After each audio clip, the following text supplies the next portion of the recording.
I know I usually make videos about how perfect my music career has been and how I've never been wrong in my life. Let's try something different today.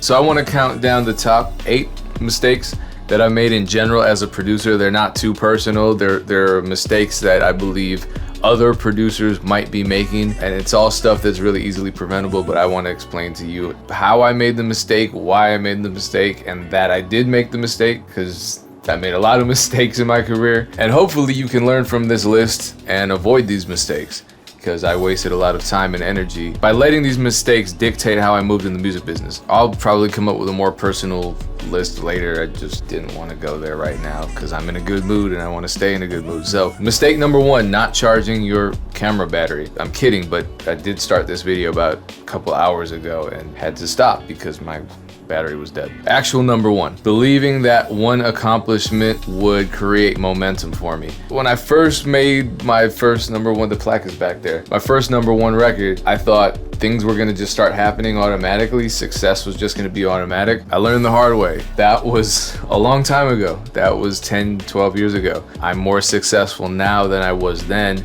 simply because I'm just working about 20 times harder.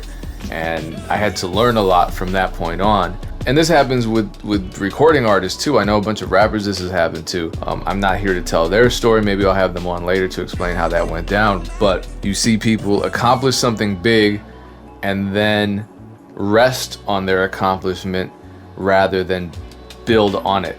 So I would encourage you to build on your accomplishments rather than fall back and take a break and thinking that those accomplishments have earned you some kind of vacation from the music business. Because if you have a song that's buzzing or you're starting to sell a lot of beats, that's the time to work even harder to capitalize on that success. It's not the time to fall back and lose all of that momentum. Momentum is really difficult to gain and super easy to lose. Mistake number 2, I was afraid to put music out because I thought it would get stolen, specifically beats. Other people are afraid to put music out because they don't think it's perfect, yet I have that problem too. Art sitting in a vault somewhere really just doesn't matter to anybody. Nowadays, I pretty much upload a beat every single day. And guess what happened once I started doing that?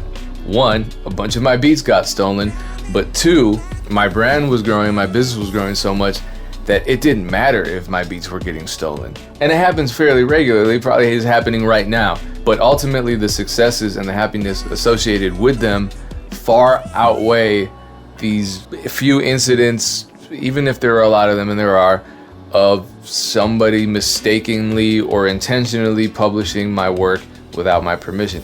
There are mechanisms for that. I have a bunch of videos on copyright and DMCA claims. My point is, don't be afraid. I was afraid to put stuff out. It actually held me back quite a bit because all the people that weren't afraid to put stuff out are miles ahead of me. Number 3, resisting new business strategies. I'm the king of this mistake. Someone the other day commented that they couldn't rock with my content years ago because they felt like I was anti-beat leasing, specifically online beat leasing. And you know what? I was.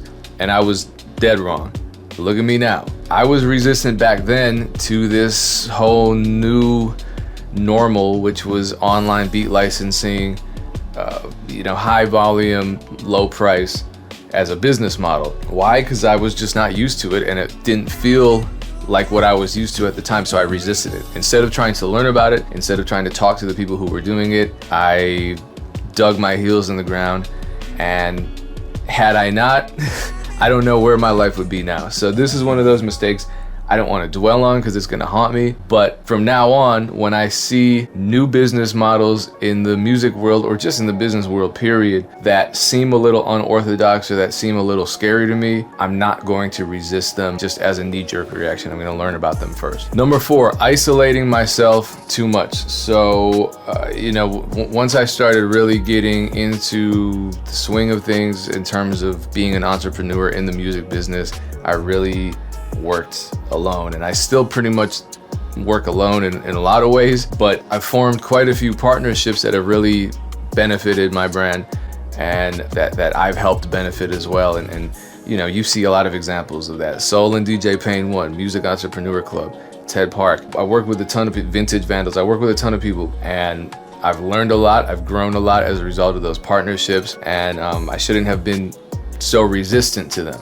Number 5, flip side, not isolating myself enough. Early on in my career, and you probably have seen that in my video that was entitled My Team Did Me Wrong, I felt that I needed a lot of people around me, that I needed a team of people around me, and that was the only way I was gonna succeed. What I found out was that none of the people I started with, that I formed teams with, were still around today. Memory's the one exception. And it was actually a detriment to my career, to my growth as a musician, to my growth as a business entity, that I had all those people around, because I was just spreading myself way too thinly, working with this person over there, trying to make this person happy, chasing my tail with this person over there, trying to show this person the way, and then once I show them what I've learned, they just decide to quit music and get a day job. So even though this contradicts the last one, there's a balance. Figuring out your work ethic in isolation and really creating those habits, that's what's gonna help you figure out who's actually worth your time working with. Because if there are people who aren't like-minded, you'll be able to see it right away just by observing their habits, just by observing their work ethic. Number 6, avoiding customer service scenarios. I just wanna make music. We all just wanna make music. I'm struggling with this all the time. So this is kind of an ongoing mistake for me, because my goal is to hire somebody to help me with this kind of stuff.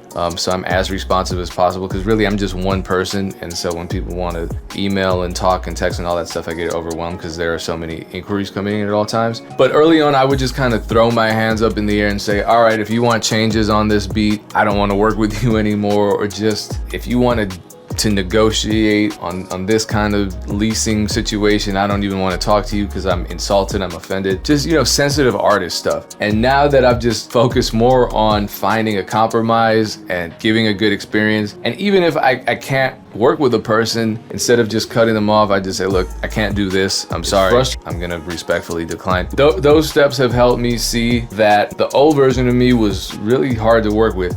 And now working with people who have the same problem, I see how annoying it is to have that conversation, figure out why artists are so damn sensitive and why we can't just compromise a little and be a little easier to work with. But I'm not gonna have that conversation now. But if you're doing it, you know, try to stop. Number 7, taking breaks from social media. I took a long ass break from YouTube. Curtis King and I spoke about this. I think maybe we both did. Obviously, he regained his pretty quickly, a lot faster than I did. And that was a big mistake on my part. And I see people do this all the time. They wonder why their beats aren't selling and their last upload was 6 months ago. They wonder why their channel isn't growing. Their last Instagram post was a year ago. I see artists doing this weird stuff where they're deleting their Instagram posts and they only have one post and it's a single picture. And they're trying to be mysterious or edgy. I don't understand it. Then there are the people who just let their social media lie dormant because they don't think they can build momentum on them, or they just run out of stuff to post. But all of those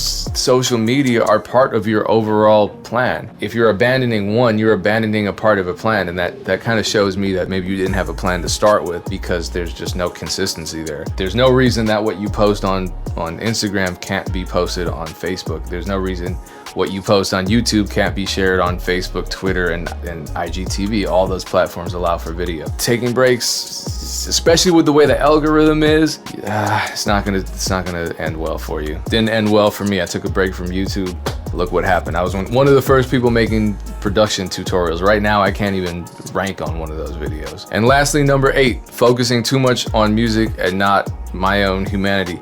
If you look at my old videos, like way back, like 12 years ago, there's a big difference in the content I release. There's a big difference in the personality there's a big difference in the topics that I talk about. They're not personal. They're just strictly music. I'm trying to be really formal. I wish I hadn't done that. I wish I had just been more of myself and more human. I was focused on music, thinking that that's what people wanted from me. People want music, but if I learned anything about branding over the years, it's that humans are attracted to the humanity in others. People can be fans of your music, but artists with, real long-term careers have fans who are fans of them as people. And so me telling stories, being honest about myself, being relatable, and my memory card was full. That's mistake number 9. I think you understood what I was getting at. And to speak to number 8, I'm admitting that I did that, and I'm sure it's happened to everybody. If I had avoided those mistakes, I would have saved myself a lot of wasted energy, and I'd be ahead today. So hopefully by me sharing them, you can avoid some of them, maybe 3 out of the 8. Definitely the not being afraid to release music part, that's important. Much success to you as you journey towards your goals within the music business. Wishing you the best. Peace.